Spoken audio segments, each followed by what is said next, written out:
الحمد للہ رب العالمین والصلاة والسلام علی سید الانبیاء والمرسلین وعلی آلہ واصحابہ الطیبین الطاہرین اما بعد فاعوذ باللہ من الشیطان الرجیم بسم اللہ الرحمن الرحیم یا ایہا الذین آمنوا کتب علیکم الصیام کما کتب علی الذین من قبلکم لعلکم تتقون ایام معدودات فمن كان منكم مريضا أو على سفر فعدة من أيام أخر وعلى الذين يطيقونه فدية طعام مسكين فمن تطوع خيرا فهو خير له وأن تصوموا خير لكم إن كنتم تعلمون صدق الله العظيم.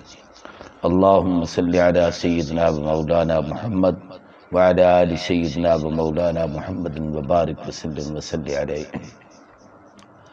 سامعین و ناظرین محترم، شعبان المعظم کا آخری جمعہ ہے اور انشاءاللہ تعالی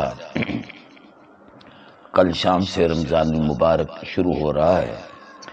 شعبان کے آخر میں رمضان کی آمد کے حوالے سے خطبہ دینا اور اس پر اس کی اہمیت اور فضیلت اور اس کی عظمت کو بیان کرنا یہ نبی کریم صلی اللہ علیہ وسلم کی سنت مقدسہ ہے. اس حوالے سے میں اس خطبے کے بھی کچھ مندرجات آپ کے سامنے عرض کرنا چاہتا ہوں. یہ آیت کریمہ جو میں نے آپ کے سامنے پڑھی، دوسرا پارہ اور 7ویں رکوع کی پہلی آیت ہے، جس میں اللہ تبارک و تعالیٰ نے اہل ایمان پر روزوں کی فرضیت کا حکم دیا ہے. یہ سمجھیے کہ روزہ ارکان اسلام میں سے ایک رکن ہے. سب سے پہلے ایمان کلمہ پڑھنے کے بعد نماز ہے، نماز کے بعد زکوٰۃ ہے اور زکوٰۃ کے بعد روزے کا حکم ہے. روزہ یہ مدنی زندگی میں امت مسلمہ پر فرض ہوا. عربی میں صوم، اس کی جمع سیام. یا ایھا الذین آمنوا، اے اہل ایمان، کتب علیکم الصیام، تم پر روزے اللہ نے لکھ دیے. لکھنے کا معنی ہے جو رب لکھ دے وہ فرض ہو جاتا ہے، تو اللہ نے تم پر روزے فرض کر دیے ہیں. کما کتب علی الذین من قبلکم، جیسا کہ تم سے پہلے لوگوں پر فرض تھے. لعلکم تتقون، تاکہ تم لوگ تقوی حاصل کر سکو. اس میں دو چیزیں بڑی اہم ہیں. ایک یہ ہے کہ روزہ کس کو کہتے ہیں، اور دوسرا یہ کہ تقوی کیا ہے، روزے کی اہمیت یا اس کا فائدہ کیا ہے. روزہ یہ ہم اپنی اردو زبان میں یا فارسی زبان میں یہ لفظ استعمال کرتے ہیں. عربی میں اس کے لیے صوم کا لفظ ہے. صوم کا معنی ہوتا ہے رک جانا. چونکہ آدمی روزے میں کھانے سے، پینے سے، خواہشات نفسانیہ سے اپنے آپ کو روکے رکھتا ہے، اس لیے اس کو صوم یعنی روزہ کہا جاتا ہے. اور شریعت کی اصطلاح میں یہ ہے کہ اللہ تبارک و تعالیٰ کے حکم کے مطابق مسلمان خاص طور پر رمضان المبارک کے مہینے میں طلوع فجر سے لے کر غروب شمس تک سارا دن کھانے سے، پینے سے اور اپنے آپ کو نفسانی خواہشات سے بچا کے رکھے، اور اس کو روزہ کہا جاتا ہے. روزے کی فرضیت اہل ایمان پر ہے، کفار پر نہیں. ویسے قرآن نے یہ جو فرمایا کہ تم سے پہلوں پر روزہ فرض تھا، اس سے مراد یہ ہے کہ پہلے انبیاء اپنی اپنی امتوں کو بھی روزے کی فرضیت کا حکم فرمایا کرتے تھے اور ان کو بتاتے تھے. چنانچہ بعض لوگوں کے ذمہ تھا کہ ہر مہینے کے 3 دن جس کو ایام بیس کہا جاتا ہے اس کے روزے رکھے جاتے تھے. کتابوں میں ہے حضرت آدم علیہ السلام نے ان روزوں کا معمول فرمایا تھا، اور اس کی بھی ایک حکمت کتابوں میں لکھی ہے کہ حضرت آدم علیہ السلام جب جنت سے زمین پر اتارے گئے تو جنت کا حسن، جنت کی رعنائیاں، جنت کی بہاریں، جنت کی خوشبو اور جنت کا اندر رہنے کا وہ منظر کہ آدمی ہمارے ہاں بھی اب کسی سرسبز شاداب اور ٹھنڈے علاقے میں کچھ دن رہ جائے تو وہ کتنا ہی کمزور ہو، کتنا ہی اس کا رنگ یوں سمجھیے کہ سانولا پن ہو، وہ ایک دم بہار، خوشی، تر و تازگی، نفاست میں بدل جاتا ہے. تو جنت سے آدمی جب زمین پر آیا اور حضرت آدم اور حوا ایک دوسرے کی تلاش میں بے چین رہے تو ان پر کیا کیفیت تھی. تو اس کی وجہ سے وہ جو جنت کے حسن و کمالات تھے وہ یہاں پر ظاہری اسباب کی دنیا میں چھن گئے. تو حضرت آدم علیہ السلام نے اپنے چہرہ انور کو کتابوں میں ہے کہ پانی کے سائے میں یا کسی چیز میں جب دیکھا تو انہیں محسوس ہوا کہ وہ جو نعمتیں اور رحمتیں وہاں تھی وہ یہاں نہیں ہیں۔ چنانچہ حضرت آدم علیہ السلام کو حکم ہوا کہ ایام 20 بیضا انڈے کو کہتے ہیں، سفیدی کے معنی میں ہے کہ سفید وقت کے روزے رکھو۔ تو انہوں نے 13، 14، 15 یہ 3 دن کے روزے رکھے۔ اس کی حکمت یہ ہے کہ جب 13 کو روزہ رکھا، شام کو افطار کیا، پھر اگلے دن روزہ رکھا، پھر افطار ہوا، تیسرے دن رکھا، افطار ہوا، ہر دن جنت کا حسن، رعنائییں اور وہ خوبصورتی اور وہ بہار ان کے چہرے پر نکھرتی چلی گئی۔ تو 3 دن میں اللہ نے وہ ساری رحمت لوٹائی۔ اس لیے اکثر انبیاء علیہ السلام ایام 20 کے روزے رکھتے تھے۔ نبی کریم صلی اللہ علیہ وسلم نے اپنے لیے اپنی سنت اس کو قرار دیا۔ آپ کی عادت مبارکہ تھی کہ آپ ہر مہینے 13، 14، 15 کا روزہ رکھتے تھے۔ اس طریقے سے حضرت نوح علیہ السلام پر عاشورہ کے روزے فرض تھے۔ داؤد علیہ السلام ایک دن روزہ، ایک دن افطار، ایک دن روزہ، ایک دن افطار۔ موسیٰ علیہ السلام جب کوہ طور پر تشریف لے گئے تو 40 دن تک روزے کا حکم رہا۔ عیسائیوں میں اب بھی 2 مہینوں کے روزے رکھے جاتے ہیں۔ تو اللہ تبارک و تعالیٰ نے فرمایا کہ اہل ایمان تم پر روزہ فرض ہے جیسے تم سے پہلے لوگوں پر فرض تھا، یعنی وہ بھی رکھتے تھے، تم بھی رکھتے ہو۔ یہ کوئی آزمائش یا امتحان یا کوئی تکلیف تمہیں نہیں دی جا رہی کہ بھوکے پیاسے رہو اور پہلے لوگوں نے روزے نہیں رکھے کہ تمہارے لیے کوئی آزمائش ہے، نہیں، بلکہ ان پر بھی روزے تھے، تم پر بھی روزے ہیں۔ انہوں نے بھی اس نعمت کو حاصل کیا، تم بھی اس نعمت کو حاصل کرو۔ ان کو بھی ان روزوں سے اللہ کا قرب ملا، تم بھی اس قرب کو حاصل کرو۔ تو اے اہل ایمان تم پر اللہ نے روزے کو فرض کر دیا ہے۔ یہ عربی میں اس کے لیے صوم کا لفظ استعمال ہوتا ہے۔ ہمارے ہاں روزہ روز سے ہے، فارسی میں بھی، اردو میں بھی۔ روز دن کو کہتے ہیں، یعنی روزہ ایک ایسی عبادت ہے جو دن کی عبادت ہے۔ دن شروع ہوتا ہے، عبادت شروع ہوتی ہے، دن ختم ہوتا ہے، عبادت ختم ہو جاتی ہے۔ طلوع فجر ہوا، ابھی کھا رہے تھے، پی رہے تھے، اس وقت اعلان ہو گیا ابھی فجر کا وقت شروع ہو گیا ہے، روزے کا ٹائم ختم ہو گیا ہے، کھانے پینے کا وقت بند کر دیجئے، اب سے تمہاری عبادت روزہ شروع ہو گئی۔ سحری کا وقت ختم ہوا، تمہارا روزہ شروع ہوا۔ اب شام کو جب تک سورج غروب نہ ہو، پورے دن کھانے سے، پینے سے، خواہشات نفسانیہ سے اپنے آپ کو روکے رکھو، اسی کا نام روزہ ہے۔ تو یہ روز دن کی عبادت ہے۔ نماز دن کو بھی پڑھ سکتے ہیں، راتوں کو بھی پڑھتے ہیں، نوافل دن کو بھی پڑھتے ہیں، رات کو بھی پڑھتے ہیں، صدقہ خیرات دن کو بھی دے سکتے ہیں، راتوں کو بھی دیتے ہیں، عمرہ آپ دن کو بھی کر سکتے ہیں، رات کو بھی کر سکتے ہیں۔ ہر عبادت دن رات میں، نمازیں دن کی بھی ہیں، رات کی بھی ہیں۔ لیکن آپ یہ دیکھیے کہ روزہ صرف دن کی عبادت ہے، اس لیے اس کو ہماری زبان میں روزہ کہا گیا کہ روز یومیہ عبادت ہے کہ یہ دن آتے رہیں، عبادت کرتے رہیں۔ یہ آیت کریمہ اور اس سے اگلی آیت شہر رمضان الذی انزل فیہ القرآن، جس میں رمضان المبارک میں قرآن پاک اترا اور اس رمضان کو قرآن کا مہینہ کہا گیا، اس میں روزوں کی فرضیت کا حکم دیا گیا۔ یہ آیت 1 سال تقریباً پہلے اتری، وہ 1 سال بعد اتری۔ اس آیت کے اترنے پر ہر مہینے کے 3 روزے حضور اور صحابہ بھی رکھا کرتے تھے، لیکن جب رمضان کے مہینے کی فرضیت آ گئی تو پھر وہ حکم بالکل یکسر پہلا ختم ہو گیا۔ اب ان روزوں کی حیثیت صرف نفل کے درجے کی رہ گئی ہے، اس کے علاوہ اور نہیں۔ فرضیت اب رمضان کے روزے ہیں۔ تو روزہ اللہ کی طرف سے بہت بڑی عبادت ہے۔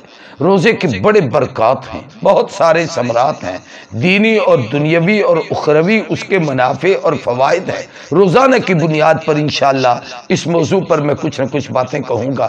آج چونکہ وہ جمعۃ المبارک کا دن ہے جو شعبان کا آخری جمعہ ہے، آمد رمضان سے پہلے اس کے حوالے سے رحمت کائنات صلی اللہ علیہ وسلم نے جو کچھ ارشاد فرمایا، اس کی کچھ باتیں آپ کے سامنے اس وقت رکھنا چاہتا ہوں۔ ایک تو یہ ہے کہ یہ دن کی عبادت ہے، اور دوسرا اللہ نے فرمایا یہ پہلی امتوں پر بھی فرض تھا۔ اس کا جو سب سے بڑا ثمرہ، سب سے بڑا نتیجہ اور سب سے بڑا اس میں اللہ کی عظمت اور بندے کا اپنے معبود کے ساتھ تعلق کا اظہار ہے، وہ ہے لعلکم تتقون۔ روزہ اس لیے تم پر ہے تاکہ تم لوگ متقی بن جاؤ۔ پرہیزگار بن جاؤ، گناہوں سے بچنے والے بن جاؤ، اللہ کی ذات پر اعتماد کرنے والے بن جاؤ۔ اور تقوی کا وہ معنی کہ اللہ کا حق اللہ کو دو، بندوں کا حق بندوں کو دو، نہ رب کے حق میں کسی قسم کی غیر کی مداخلت ہو، شرک نہ ہو، ریاکاری نہ ہو، دکھلاوا نہ ہو، اور نہ بندوں کا حق غصب کیا جائے کہ یوں تو روزہ رکھ کے بیٹھے ہو لیکن ناپ تول میں کمی ہے، روزہ رکھ کے بیٹھے ہو مگر جھوٹ بول رہے ہیں، روزہ رکھ کے بیٹھے ہیں مگر غیبت کر رہے ہیں، روزہ رکھ کے بیٹھے ہیں مگر بد نظری کر رہے ہیں۔ تقوی کا معنی یہ ہے کہ ہر وقت یہ استحضار ہو کہ مجھے کوئی نہیں دیکھتا، میرا رب تو مجھے دیکھتا ہے۔ تو یہ ہے تقوی کہ اللہ کے ساتھ آدمی کا لگاؤ ہو جائے اور وہ تقوی اختیار کرے، متقی اور پرہیزگار بن جائے۔ ہر عبادت کا مقصود تقوی ہے۔ نماز آدمی اس لیے پڑھتا ہے تاکہ اللہ کا بندہ بنے، تقوی اختیار کرے۔ زکوٰۃ اس لیے دیتا ہے کہ مال پاک ہو اور تقوی اختیار کرے۔ حج اس لیے کرتا ہے کہ اللہ کے گھر کا دیدار ہو، وہاں اپنے گناہوں پر ندامت اور شرمندگی حاصل ہوتی ہے، تقوی اختیار کرتا ہے۔ لیکن روزے کا تقوی ان سب سے انوکھا ہے۔ یہ ایسی عبادت ہے جو اللہ اور بندے کے درمیان ہے، اس کا درمیان میں کوئی واسطہ نہیں ہے۔ صبح سے شام تک سارا دن ایک آدمی بیٹھا ہے، جب تک خود نہ کہے کہ میں روزے سے ہوں یا نہیں ہوں اس وقت تک کسی کو پتہ نہیں چلتا۔ نماز پڑھتے ہوئے لوگوں کو پتہ چلتا ہے یہ وضو کر رہا ہے، یہ قیام میں ہے، یہ رکوع میں ہے، یہ سجدے میں ہے، یہ تشہد میں ہے، یہ جناب تلاوت کرتے ہوئے پتہ چلتا ہے کہ یہ اس عبادت کو کر رہا ہے۔ اب جو عبادتیں ظاہری ہیں ان میں ریاکاری کا اشتباہ ہے کہ ممکن ہے لوگوں کا دکھلاوا اس میں ہو جائے۔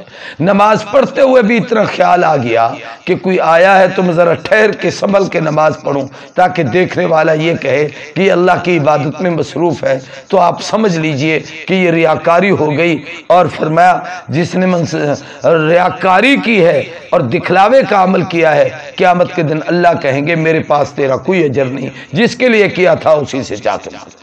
لیکن روزے میں اتنا تقوی ہے کہ یہ اللہ اور بندے کے درمیان اجر رہتا ہے۔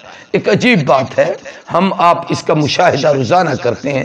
رمضان مبارک میں جب آدمی روزہ رکھ لیتا ہے، اکیلا بیٹھا ہو، بند کمرے میں ہو، فرج ساتھ رکھا ہے، اس میں مختلف کھانے پینے کی نعمتیں رکھی ہیں، غسل خانے میں نہا رہا ہے، اوپر سے پانی نیچے جا رہا ہے، وہاں پر کوئی اس کو دیکھنے والا نہیں، کوئی اس کو ٹوکنے والا نہیں، کوئی اس کو روکنے والا نہیں، اکیلا ہے، چاہے تو پانی پی سکتا ہے، چاہے تو فروٹ اٹھا کے کھا سکتا ہے، چاہے تو اپنی پیاس کی شدت یا بھوک کی پریشانی کی وجہ سے کوئی چیز کھا پی لے، اسے کوئی دیکھے گا تو نہیں۔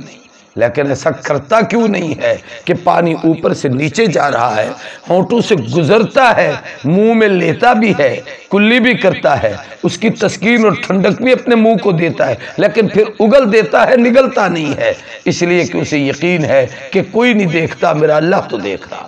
اللہ کی ذات پر اس قدر توکل، اتنا اعتماد، اتنی بڑا اللہ کا خوف اپنے دل میں لانا، یہ اس روزے کی برکت سے ہے۔ اس روزے کی اہمیت کی وجہ یہی ہے کہ تم متقی اور پرہیزگار بن جاؤ۔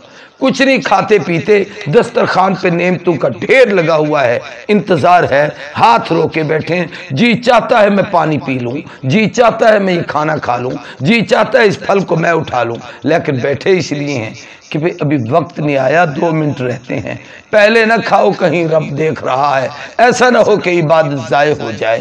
تو یہ تقوی کا کمال ہے۔ جیسے یہ ظاہری تقوی ہے، اس میں باطنی تقوی کا بھی حکم ہے۔ اس لیے ایک حدیث میں ارشاد فرمایا الصیام جنہ ما لم یخرق، روزہ ڈھال ہے جب تک اسے پھاڑ نہ دو۔ یعنی آنکھ کا روزہ ہے کہ بد نظری نہ ہو، زبان کا روزہ ہے کسی کی غیبت نہ کرو، ہاتھ پاؤں کا روزہ ہے غلط نہ چلو، غلط نہ ہاتھ اٹھے۔ اسی طریقے سے دل کا روزہ ہے کہ دل میں اللہ کے سوا غیر کا توکل، غیر کی ذات سے پہ اعتماد، غیر کا تقوی، غیر کا ڈر۔ آج ہم جتنا بچوں اور بندوں سے بھی ڈرتے ہیں کہ اگر کوئی غلط کام کر رہا ہوں اور کوئی بچہ آ گیا تو ہم سمجھ جاتے ہیں کہ یہ بچہ باہر جا کر شور نہ کرے، کہ یہ آدمی تو جس کو آپ اتنا اچھا سمجھتے تھے وہ تو اندر بیٹھ کے کھانا کھا رہا تھا۔ بچے کا خوف ہے، رب کا خوف ہمارے دل میں آنا چاہیے۔ اس لیے فرمایا لعلکم تتقون، تم متقی پرہیزگار بن جاؤ، تقوی اختیار کرو، اس لیے اللہ نے تمہارے اوپر روزہ فرض کیا۔ اس کے بعد ایک چھوٹا سا مسئلہ اس آیت کریمہ میں ہے، اس کو پھر آگے اگلی تفصیل میں انشاءاللہ آگے میں عرض کروں گا۔ فرمایا اس کے دن گنتی کے معدود چند گنے ہوئے دن ہیں۔ اس گنے ہوئے دن سے مراد رمضان سے پہلے کے روزے تھے تو وہ ایام بیج تھے، اور ان میں اگر کوئی مریض یا سفر میں ہو تو وہ ان کی گنتی کر لیا کرے، اس لیے کہ روزے کی شرائط میں ہیں۔ سب سے پہلے یہ ہے کہ وہ مومن ہو، کافر کے ذمہ روزہ نہیں ہے۔ دوسرا یہ ہے کہ عاقل ہو، مجنون، دیوانہ، پاگل، جس کو کھانے کا، پینے کا، اپنا اور جناب حلال و حرام کا شعور نہیں، وہ کیا روزہ رکھے گا۔ پھر یہ ہے کہ بالغ ہو، کم سن بچے پہ روزہ فرض نہیں ہے، مقیم ہو، مسافر ہے تو اس کو روزہ چھوڑنے کی اجازت ہے، ان دنوں کو گن لے۔ اور اسی طریقے سے پہلا حکم یہ تھا کہ طاقت کے باوجود بھی ایک مسکین کا فدیہ دے دو تو تب بھی جائز تھا، اور اب حکم یہ ہے کہ یہ آیت کا حکم اب منسوخ، یہ آیت باقی ہے، چونکہ اگلی آیت آ گئی کہ فمن شہد منکم الشہر فلیصم، جب یہ تم مہینہ پالو رمضان کا، اب تم پر فرض ہے کہ اس کے روزے رکھا کرو۔ اور اسی طریقے سے فرمایا اگر تم روزہ رکھو تو یہ سب سے بہتر ہے، ان کنتم تعلمون، اگر تم اس حقیقت کو جانتے ہو۔ یہ تو میں نے روزے کے حوالے سے مختصر سی گفتگو کی ہے، میں اس کو انشاءاللہ پورا رمضان المبارک میں یومیہ کی بنیاد پر اس میں 2-3 چیزیں اہم بیان کروں گا۔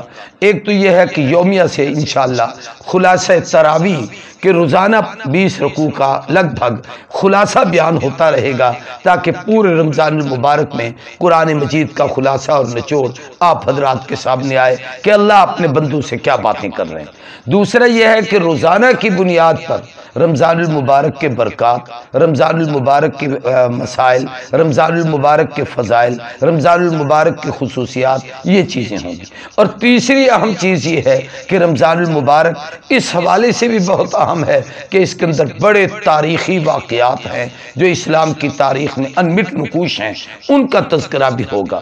تو اب میں اس خطبے کی طرف آتا ہوں جو رحمت کونین امام الانبیاء صلی اللہ علیہ وسلم نے شعبان المعظم کے آخری دنوں میں آپ نے ایک دن پہلے، یعنی یوں سمجھ لیجئے کل شام سے رمضان شروع ہو رہا ہے تو آج کا دن اس سے ایک دن پہلے ہوگا، اس دن نبی کریم صلی اللہ علیہ وسلم نے خطبہ دیا۔ سیدنا سلمان فارسی رضی اللہ تعالیٰ عنہ اس خطبے کے ناقل ہیں، فرماتے خطبنا رسول اللہ صلی اللہ علیہ وسلم، اللہ کے نبی نے ہمیں خطبہ دیا فی آخری یوم من شعبان، شعبان کے آخر دن میں، ایک دن پہلے کہ آج شعبان، کل سے رمضان ہوگا، آج شعبان۔ ایھا الناس، فرمایا لوگو، قد اضلکم شہر عظیم، تم پر سب سے بڑی عظمت والا مہینہ وہ سایہ فگن ہے۔ عظمت بڑھائی بزرگی کو کہا جاتا ہے، اور اگر اس عظیم کے لفظ پر غور کریں تو اس کی نسبت اللہ نے اپنی طرف بھی کی ہے، وَهُوَ الْعَلِيُّ الْعَظِيمُ، اللہ علی بھی ہے، علی بلند عظیم عظمت والا ہے۔ قرآن کی طرف نسبت ہے، وَلَقَدْ آتَيْنَاكَ سَبْعًا مِّنَ الْمَثَانِِ وَالْقُرْآنِ الْعَظِيمِ، محبوب کی طرف اس کی نسبت ہے، إِنَّكَ لَعَلَىٰ خُلُقٍ عَظِيمٍ، اس امت کی طرف اس کی نسبت ہے، قَدْ فَازَ فَوْزًا عَظِيمًا، اسی طریقے سے فرمایا شہر عظیم، یہ عظمت والا مہینہ۔ دوسری صفت فرمائی شہر مبارک، یہ بڑی برکت والا مہینہ ہے، اس میں صبح و شام خدا کی رحمتیں اور برکتیں اترتی ہیں۔ برکت کا معنی کسی چیز کا بڑھنا نہیں ہے، تھوڑی چیز ہو اور کفایت کر جائے، یہ اللہ کی طرف سے برکت ہے۔ نمازیں اتنی ہی پڑھتے ہیں جتنی پڑھیں گے، لیکن نفل پڑھو گے تو فرضوں کا درجہ، فرض پڑھو گے تو 70 کا درجہ۔ بھائی کھانا اتنا ہی پکتا ہے جتنا روزانہ پکاتے ہیں، اس سے زیادہ نہیں، بلکہ کم کر دیتے ہیں رمضان میں، لیکن ایک کی بجائے 4 مہمان بھی آ جائیں، اللہ اس میں اتنی برکت ڈالتے ہیں کہ پھر بھی بچ جاتا ہے۔ فرمایا فیہ لیلۃ خیر من الف شہر، اس میں ایک رات ایسی ہے جو 1000 مہینے سے بہتر ہے۔ اس سے مراد لیلۃ القدر ہے جو شعبان کے آخری عشرے میں تاک راتوں میں ایک رات ہے، جس کو قرآن مجید نے کہا انا انزلناہ فی لیلۃ القدر وما ادراک ما لیلۃ القدر، اس میں نزول قرآن ہوا ہے۔ ایسے پھر ارشاد فرمایا یہ ایسا مہینہ ہے کہ جعل اللہ صیامہ فریضہ، اللہ نے اس کے دن کے روزے تم پر فرض کر دیے، وقیام لیلہ تطوعا، اور اس کی رات کا قیام تمہارے لیے نفل ہے۔ اس رات کے قیام سے مراد رات کو اٹھ کر تہجد پڑھنا بھی ہے، اور اس رات کے قیام سے مراد پوری امت کا اجماع نماز تراویح کا اہتمام بھی ہے کہ ساری امت، اور بالخصوص حرمین شریفین میں 15 صدیوں سے امت کا یہ تعامل ہے کہ ہر سال با جماعت اور امام کے پیچھے کھڑے ہو کر پورا مہینہ تراویح پڑھنا، با جماعت تراویح پڑھنا، امام کے ساتھ تراویح پڑھنا، اور اس تراویح میں پورے قرآن مجید کو سننا، یہ وہ نفل ہے، یہ وہ عبادت ہے جو رمضان کی خاص عبادت ہے۔ اور اس میں 20 رکعت سے کم کے لیے لفظ تراویح کا استعمال کسی حدیث میں نہیں آیا۔ جہاں تراویح آیا ہے وہاں 20 رکعتوں کا ذکر آیا ہے۔ اور پھر سیدنا عمر رضی اللہ تعالیٰ عنہ نے سیدنا ابی بن کعب انصاری کو مسلح پہ کھڑا کر کے سب لوگوں کو پیچھے کھڑا کر دیا اور بالترتیب ان سے قرآن مجید پڑھا ہے۔ یہ جو قرآن میں رکوع عین کا نشان آیا ہوتا ہے کہ یہاں رکوع ہے، اگر قرآن مجید کے سارے رکوع اکٹھے کر لیے جائیں اور روزانہ 20 رکوع کی تلاوت ہوتی رہے تو مہینے کے آخر تک یہ 20 رکوع چلتے رہتے ہیں۔ تو اس سے یہ بھی ہے کہ قرآن کی حفاظت کا مہینہ بھی رمضان المبارک ہے، اس کی وجہ سے قرآن پاک آج دنیا کے اندر محفوظ ہے۔ من تقرب فیہ بخصلۃ من الخیر، حضور نے فرمایا جو اس مہینے میں اللہ کا قرب حاصل کرے کسی ایک نیکی کی وجہ سے، کانا کمن ادا فریضۃ فیما سواہ، نفل پڑھے تو غیر رمضان میں وہ رمضان کی نفل غیر رمضان کے فریضے کے برابر ہے۔ ومن ادا فیہ فریضۃ، اور اگر اس میں فرض ادا کرے تو اللہ اس کو ایسا اجر عطا فرمائیں گے کمن ادا 70 فریضۃ، جیسے اس نے 70 فرض فیما سوا ہو رمضان کے علاوہ باقی دنوں میں رکھے۔ اس مہینے کی خصوصیت وہ شہر الصبر، صبر کا مہینہ ہے۔ صبر کس کو کہتے ہیں؟ 3 مفہوم ہے اس کے۔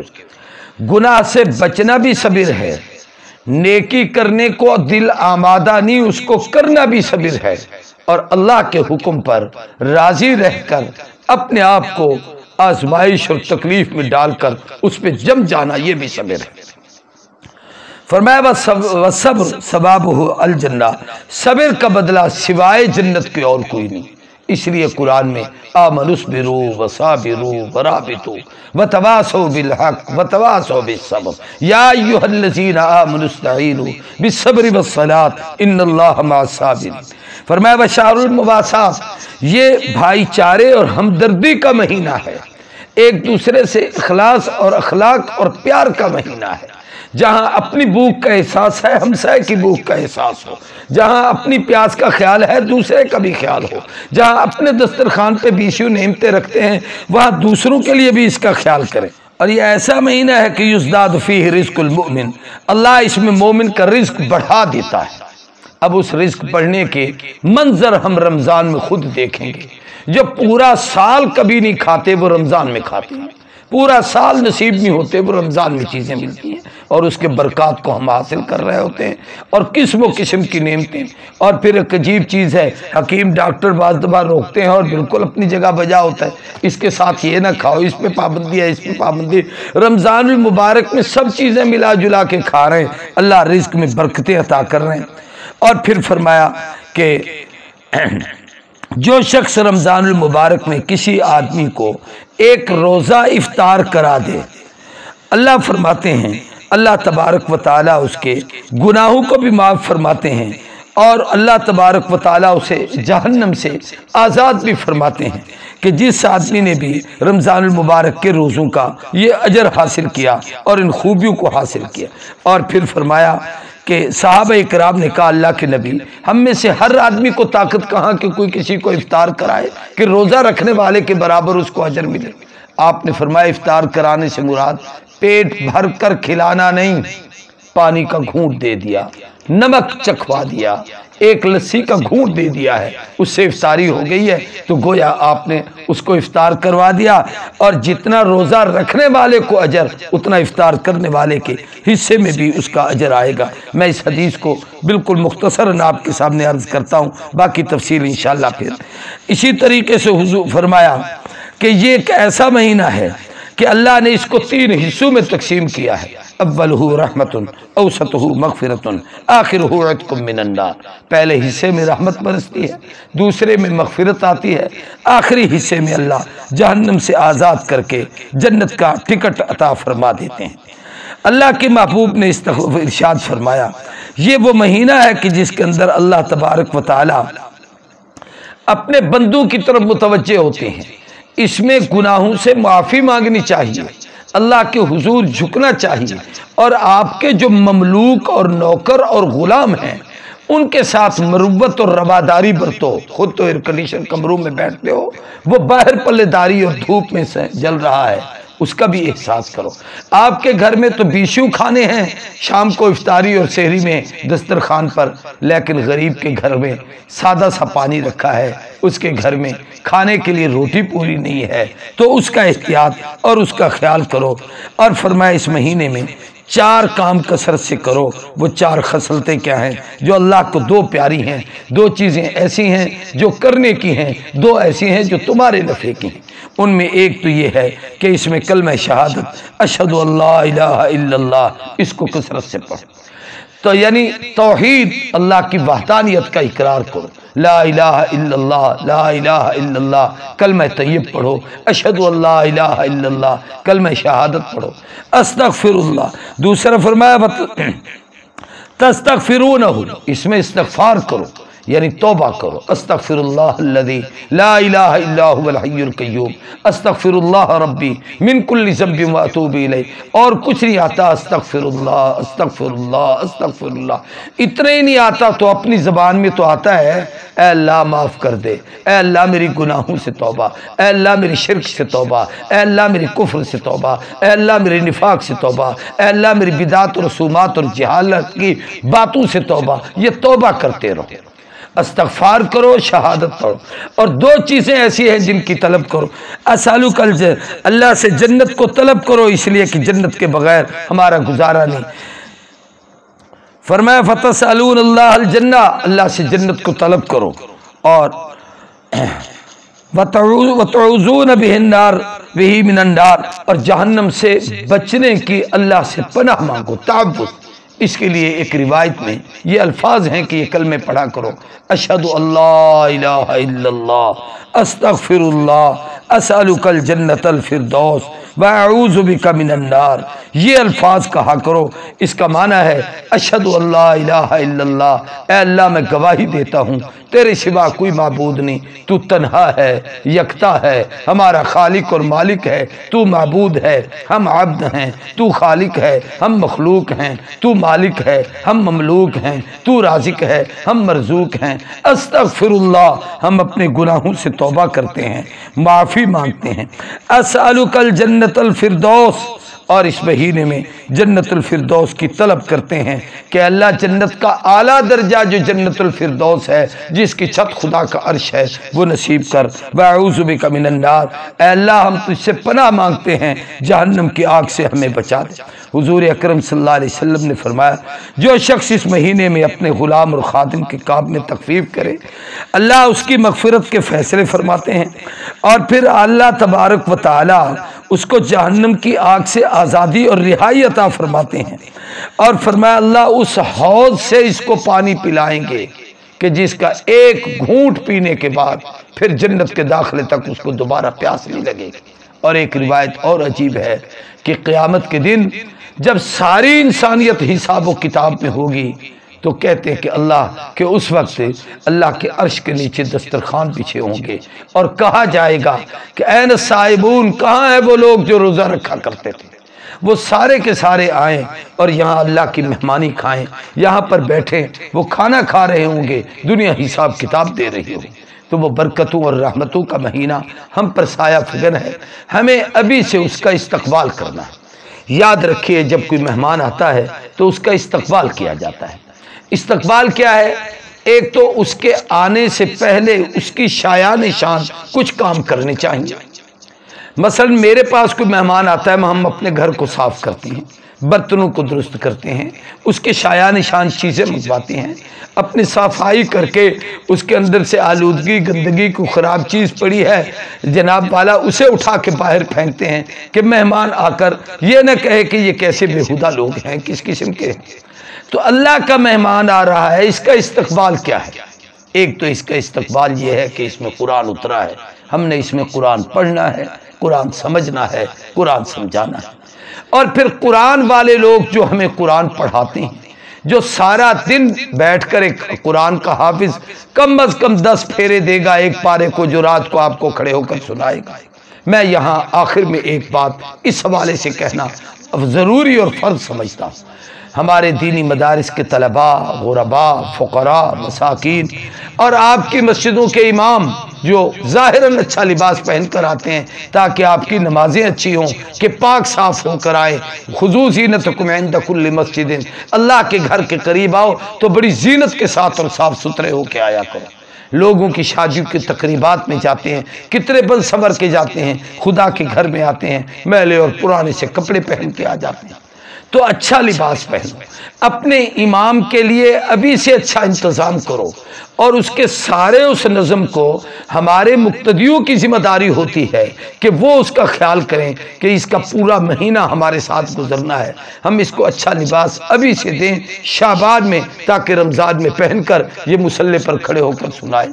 اس کے گھر کے تمام معاملات ہم سمیٹ لیں تاکہ اس کو بچوں کی پریشانی نہ ہو، سودا سلف لینے کی پریشانی نہ ہو، گھر کی سودا اور چیزیں خریدنے کے لیے قرآن چھوڑ کے جائے گا تو رات کو ہمیں مصلی پہ کھڑے ہو کر قرآن کیسے سنائے گا؟